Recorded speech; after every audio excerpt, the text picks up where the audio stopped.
Hello everyone. आज मैं आप सबको हमारी आकाशिक रीडिंग सर्विस के बारे में बताना चाहती हूँ। इस समय हम लोग दुनिया के कोने कोने में लोगों को आकाशिक रीडिंग की सर्विसेज जो है वो ऑनलाइन दे रहे हैं। आज के समय में आकाशिक रीडिंग का नाम शायद आपने कई जगह पे सुना होगा। बहुत से लोग जानते हैं कि ये क्या होती है, लेकिन बहुतों के मन में अभी भी कुछ सवाल होते हैं कि असल में आकाशिक रीडिंग होती क्या है और इससे हमें क्या फायदा मिल सकता है। तो चलिए आज मैं आसान भाषा में आपको बताती हूँ कि आकाशिक रिकॉर्ड्स क्या होते हैं। लेकिन आकाशिक रिकॉर्ड समझने के लिए आपको सबसे पहले ये समझना होगा कि चित्रगुप्त जी कौन है और वो काम क्या करते हैं। तो चित्रगुप्त जो है उनका उल्लेख गरुड़ पुराण में और कई अन्य पौराणिक कथाओं में मिलता है। पौराणिक मान्यताओं के अनुसार भगवान ब्रह्मा ने अपनी योग शक्ति से 12,000 वर्षों तक ध्यान किया और इस ध्यान के फलस्वरूप उनकी काया से एक दिव्य पुरुष उत्पन्न हुए जो चित्रगुप्त थे। चित्रगुप्त ब्रह्मा जी के 17वें मानस पुत्र कहलाए।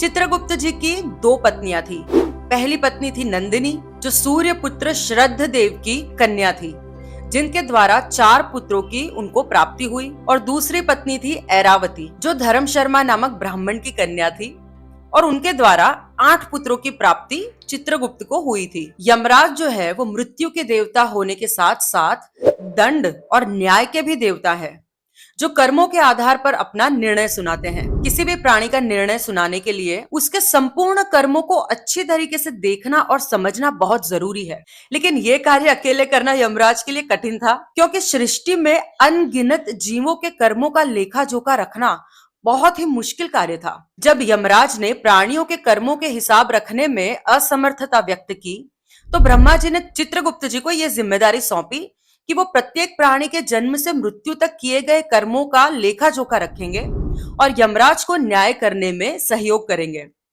तब से चित्रगुप्त जी यमराज के सहायक हैं और पृथ्वी के प्रत्येक प्राणी के अच्छे और बुरे कर्मों का लेखा जोखा रखते हैं, चाहे वो कर्म गुप्त रूप से ही प्रकट क्यों ना हो। उनके नाम को अगर हम थोड़ा सा संधि विच्छेद करके देखें तो आप समझ सकते हैं कि चित्र प्लस गुप्त, और इसका अर्थ है छुपी हुई तस्वीर या फिर गुप्त रूप से खींचे गए चित्र।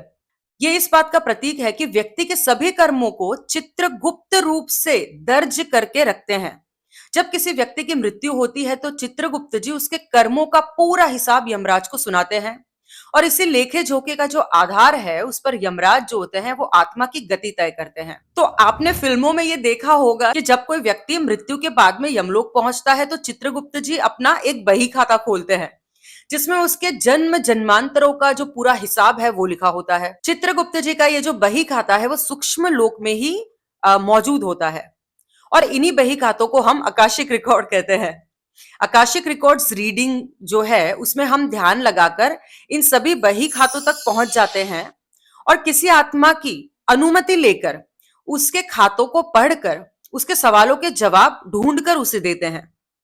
कुछ लोगों को यह सवाल होता है कि आकाशिक में किस किस बारे में पूछ सकते हैं। तो आकाशिक रीडिंग में आप लगभग अपने जीवन की हर पहलू से जुड़ी हुई जानकारी प्राप्त कर सकते हैं, क्योंकि आकाशिक रिकॉर्ड्स जो होते हैं वो आपकी आत्मा की यात्रा का पूरा लेखा जोखा रखते हैं। तो फिर भी क्लैरिटी के लिए मैं कुछ विषय बताती हूं कि जिससे आपको थोड़ा सा पता चले। आप अपने जीवन के उद्देश्य के बारे में जान सकते हैं, जैसे कि आपकी आत्मा इस जन्म में क्या सीखने आई है, आपका जो सोल मिशन है वो क्या है और कौन सा मार्ग आपके लिए सबसे ज्यादा उपयुक्त है। आप अपने पिछले जन्मों के बारे में भी जान सकते हैं, जैसे कि आपके जो पिछले जन्मों में कौन से अधूरे कर्म थे जो आपके जीवन में आज भी आपको प्रभावित कर रहे हैं। क्या आपके वर्तमान रिश्ते, आपकी कोई समस्या या जो डर है किसी पिछले जन्मों के कारण तो नहीं है। आप अपने रिश्ते और जो संबंध है उनके बारे में जान सकते हैं कि किसी व्यक्ति से आपका कार्मिक कनेक्शन क्या है। कोई विशिष्ट रिश्ता आपके जीवन में क्या सिखाने के लिए आया है और उसको हील कैसे किया जाए। आप अपने कार्मिक अकाउंट्स के बारे में जान सकते हैं, कौन सा कर्म है जो आपको पूरा करना है या किससे मुक्त होना है। आप अपने करियर और फाइनेंस जो है उसके बारे में पूछ सकते हैं, जैसे कि अगर आप ये समझना चाहते हैं कि कौन सा कार्य आपकी आत्मा के उद्देश्य से जुड़ा हुआ है या क्यों आपके करियर या फिर पैसों में रुकावटें आती है, आप अपने स्वास्थ्य के बारे में पूछ सकते हैं, जैसे कि आप अपने शारीरिक और मानसिक अवस्था का आध्यात्मिक कारण जान सकते हैं। आप अपने आध्यात्मिक विकास के बारे में पूछ सकते हैं, जैसे कि आप ये पूछ सकते हैं कि आपकी आत्मा किस स्पिरिचुअल पाथ पर आगे बढ़ना चाहती है। आपके लिए कौन से हीलिंग प्रैक्टिसेस या मेडिटेशन उपयोगी हैं, और क्या आपके भीतर कोई छिपा हुआ स्पिरिचुअल गिफ्ट या इंट्यूटिव एबिलिटी है या नहीं। आकाशिक के माध्यम से आप ये भी जान सकते हैं कि कहीं आपके ऊपर कोई नेगेटिव एनर्जी या नेगेटिव एंटिटी का प्रभाव तो नहीं है, और अगर है तो वो कब और कैसे जुड़ी। आकाशिक रिकॉर्ड्स आपको भविष्य के बारे में भी संभावनाएं दिखाता है। संभावनाएं, जैसे कि आप ये जान सकते हैं कि आप कोई निर्णय लेते हैं तो उसके कार्मिक परिणाम क्या होंगे और कौन सी दिशा आपके लिए शुभ है। आकाशिक कभी कभी आपको विशेष रेमेडीज या हीलिंग स्टेप्स भी बताते हैं, और अगर रेमेडी नहीं दी जाती तो उसका भी एक कारण होता है, क्योंकि कुछ कर्म केवल अनुभव से ही मुक्त होते हैं। कुछ लोग ऐसा भी कहते हैं कि अगर आकाशिक रिकॉर्ड्स इतनी महत्वपूर्ण जानकारी देते हैं तो हमने इसके बारे में पहले क्यों नहीं सुना। इसके लिए हमें आकाशिक रिकॉर्ड्स का इतिहास खंगालना पड़ेगा। समय के साथ अनेक संस्कृतियां जो है, धर्म है और दार्शनिक परंपराएं हैं, वो जीवन के रिकॉर्ड्स का उल्लेख करती आई हैं। हालांकि उन्हें हमेशा आकाशिक रिकॉर्ड्स का नाम नहीं दिया गया। ये जो रिकॉर्ड्स हैं वो रहस्यमयी है और उनका उल्लेख कई प्राचीन सभ्यताओं में मिलता है, जिसमें असायंस, फेनोसिएशंस, बेबीलोनियंस भी शामिल है। ओल्ड टेस्टामेंट में इसे बुक ऑफ द लिविंग कहा गया है, जबकि न्यू टेस्टामेंट में कई बार बुक ऑफ लाइफ का उल्लेख मिलता है, जो एक असीम सोर्स है। कहा जाता है कि उसमें यह भी दर्ज होता है कि किस व्यक्ति को स्वर्ग में प्रवेश प्राप्त होगा। इन सभी और प्राचीन काल की अन्य संदर्भों के बावजूद आकाशिक रिकॉर्ड शब्द का जो वास्तविक प्रयोग है वो मध्य या उत्तर 1800 के दशक में पाया गया था। इसका जो पहला प्रकाशित उल्लेख है वो HP ब्लावेस्की के द्वारा किया गया है, जो थियोसॉफिकल सोसाइटी की संस्थापक थी। रुडोल्फ स्टेनर, जिनका जन्म 1861 में ऑस्ट्रिया में हुआ था, आकाशिक रिकॉर्ड्स की शक्ति और उद्देश्य के एक अन्य प्रमुख समर्थक थे। वो मानते थे कि मनुष्य अपनी भौतिक इंद्रियों से परे जाकर गहरी वास्तविकताओं में और सत्यों को देख सकता है, जो सामान्य आंखों से अदृश्य हैं। इसी प्रकार अल्फ्रेड पर्सी सिनेट, जिन्होंने 1884 में एसोटेरिक बुद्धिज्म नामक ग्रंथ लिखा, उन्होंने आकाशिक रिकॉर्ड्स को permanency of records in the Akasha के रूप में परिभाषित किया। उनका कहना था कि हर व्यक्ति के पास में ये क्षमता होती है कि वो अपनी इंट्यूटिव माइंड के माध्यम से एथरिक रैल्म में जाकर जानकारी को पढ़ सके। इस काल में इन सिद्धियों को सीखने और आगे बढ़ाने वाले अन्य भी कई विद्वान थे, जैसे कि एलिस बेली, चार्ल्स लेडबेटर, मैक्स हेनिडेल और एडगर केसी। मैंने इतिहास से आकाशिक रिकॉर्ड्स के बारे में थोड़ी सी जानकारी भी अभी यहाँ पर आप लोगों के साथ में शेयर की है। विश्वास कीजिए, इतिहास भरा पड़ा है आकाशिक रिकॉर्ड्स के उदाहरणों से। इतनी सारी जानकारी अभी इस वीडियो में देने संभव नहीं है, तो अगर आप लोग इसके बारे में और भी जानना चाहते हैं तो मुझे कमेंट बॉक्स में जरूर लिखिएगा। मैं इसके लिए एक अलग से पूरा डिटेल्ड वीडियो बनाऊंगी। पर अगले टॉपिक पर जाने से पहले मैं यहाँ पर यह कहना चाहूंगी कि जब हम आकाशिक रिकॉर्ड्स की बात करते हैं तो एडगर केसी के बारे में बात किए बिना नहीं रह सकते। एडगर केसी को अपने समय का नॉस्ट्राडेमस माना जाता था। 1877 में जन्मे केसी ने अपने प्रारंभिक जीवन में एक सामान्य जीवन व्यतीत किया, लेकिन सदी के मोड़ पर उन्हें अपनी गहरी इंट्यूटिव एबिलिटी का बोध प्राप्त हुआ। केसी स्वयं को गहरी विश्रांति की अवस्था में ले जाते और इस अवस्था में जाकर लोगों के प्रश्नों के उत्तर देते, उनको सुझाव देते, उनको बहुत सी चीजें उनको बताते ताकि उनके जीवन की समस्याएं सुलझ सके। म्यूजियम ऑफ हॉपकिनविल्स के अनुसार उन्होंने अपने जीवन काल में 14,000 से अधिक साइकिक रीडिंग दी और हर रीडिंग को एकदम सावधानी पूर्वक स्टेनोग्राफक द्वारा रिकॉर्ड किया जाता था और क्रमांकित किया जाता। इनका विषय वस्तु बहुत विस्तृत होता। किसी व्यक्ति को स्वास्थ्य संबंधित अगर परेशानी होती, जिसको लेकर अत्यंत आध्यात्मिक विषयों तक, यहां तक कि पास्ट, फ्यूचर और दूसरे रेल्म्स के बारे में भी वो प्रश्न पूछते और केसी उनको बता देते। उन्होंने कई भविष्यवाणियां भी की जो उनके जीवन काल में ही सत्य साबित हुई और इसी के कारण उन्हें स्लीपिंग प्रोफेट कहा गया। जब उनसे पूछा गया कि उन्हें ये सारी जानकारी कहां से प्राप्त होती है, तो एडगर केसी ने उत्तर दिया, आकाशिक रिकॉर्ड्स। अब ये जानते हैं कि आपको आकाशिक रीडिंग करवाने से पहले क्या हमको आपकी पूरी इंफॉर्मेशन देनी चाहिए? बिल्कुल नहीं। आकाशिक में जवाब हम नहीं देते, हमारे माध्यम से खुद आकाशिक रिकॉर्ड्स वाले जवाब देते हैं। उन्हें आपके बारे में आपसे ज्यादा पता होता है। अगर आपने आकाशिक रीडिंग होने से पहले हमें जरूरत से ज्यादा इंफॉर्मेशन दे दी, तो फिर ये आपकी आकाशिक रीडिंग को इन्फ्लुएंस कर सकती है। अब ये जानते हैं कि क्या आकाशिक रीडिंग में ऐसा हो सकता है कि हम कोई सवाल पूछें और हमें उसका जवाब ना मिले? हाँ जी, बिल्कुल ऐसा हो सकता है। यहाँ पर मैं कुछ और ऐसे केसेस शेयर करना चाहती हूँ जिसमें कि आपको शायद जवाब ना मिले। तो अगर आप कोई कॉन्फिडेंशियल चीजें जानो, जैसे कि छुपा हुआ पैसा कहाँ है, कुछ इलीगल बातें आपको जाननी हो, या आप ऐसी कोई जानकारी पूछ रहे हो जो आपके स्पिरिट गाइड बताना नहीं चाहते, अगर ऐसी कोई जानकारी ऐसी है जो आपकी जिंदगी में बहुत बड़ा बदलाव ला देगी, तो आपके स्पिरिट गाइड नहीं चाहते कि वो आपको पता चले, तो भी आपको जवाब नहीं मिल सकता।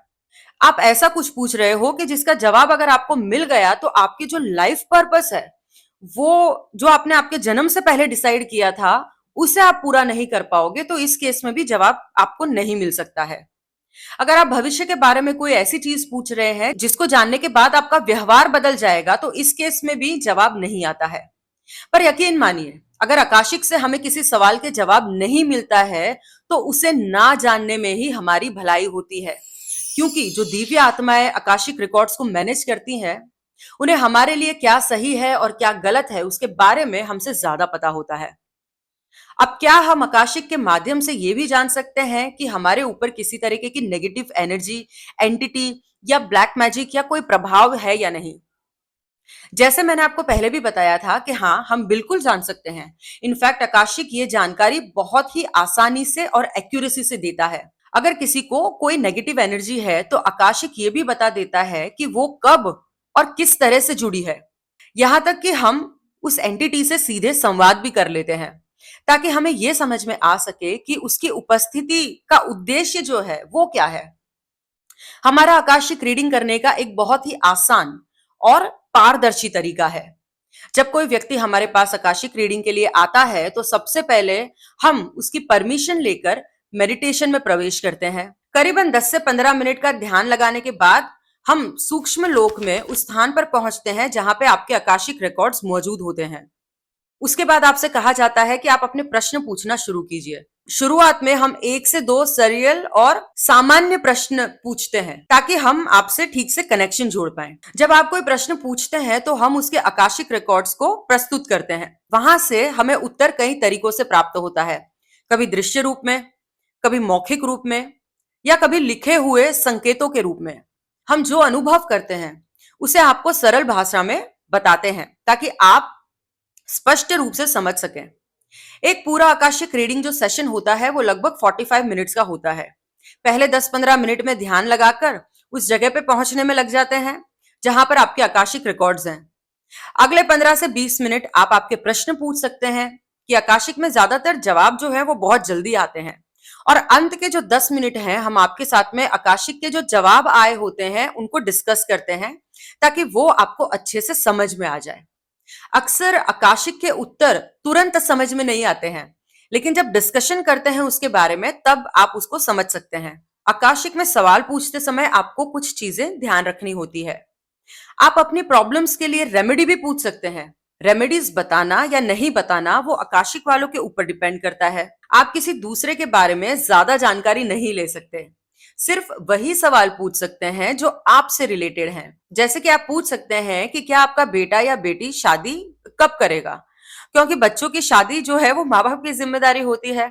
लेकिन अगर आपने ये पूछा कि आपका बेटा या बेटी क्या गलत काम कर रहा है और कब से छुपा रहा है और आपसे क्या छुपा रहा है, तो ये गलत सवाल हो जाएगा, क्योंकि आकाशिक रिकॉर्ड्स आपके खुल रहे हैं।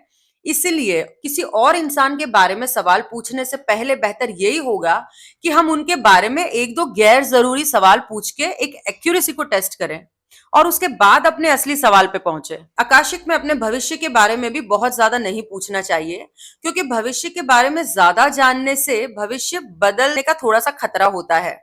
अन्य भविष्य बताने वाले तरीकों की तरह आकाशिक भी जो है वो संभवित भविष्य बताता है। आकाशिक में व्यर्थ के सवाल पूछने से बचना चाहिए, जैसे कि मेरे पति से पूर्व जन्म में मेरा क्या संबंध था।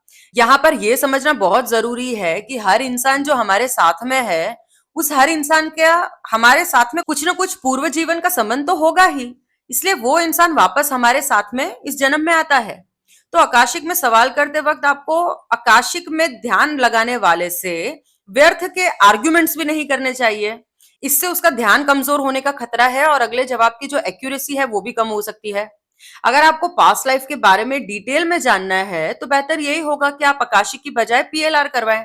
आकाशिक में पास्ट लाइफ का बस ओवरव्यू आता है, डिटेल्स जो है वो तो सिर्फ पास्ट लाइफ रिग्रेशन में ही देखी जा सकती है। तो मैं उम्मीद करती हूँ कि आपको हमारी इस सेवा के बारे में पूरी जानकारी प्राप्त हो गई होगी, और जैसे कि आप समझ ही गए होंगे कि हमारी ये जो सेवा है आकाशिक रीडिंग, वो सिर्फ अपने प्रश्नों के उत्तर पाने का माध्यम नहीं, बल्कि इस सेवा का उपयोग करके आप अपनी समस्त उलझनों का भी समाधान निकाल सकते हैं, एक नया डायरेक्शन प्राप्त कर सकते हैं। इस सब के माध्यम से आकाशिक रीडिंग का जो मकसद है वो आपके जीवन को और भी बेहतर बनाने का होता है, जिससे कि आपका जीवन और भी बेहतर हो जाए, हमेशा प्रस्तुत है। जब भी जरूरत पड़े तो हमें कांटेक्ट कीजिए और अपने आकाशिक रीडिंग का सेशन आप हमसे बुक कर सकते हैं। अगर आपको वीडियो पसंद आया है तो वीडियो को लाइक कीजिए, चैनल को सब्सक्राइब कीजिए और सबसे जरूरी बात, stay tuned with Sitara speaks.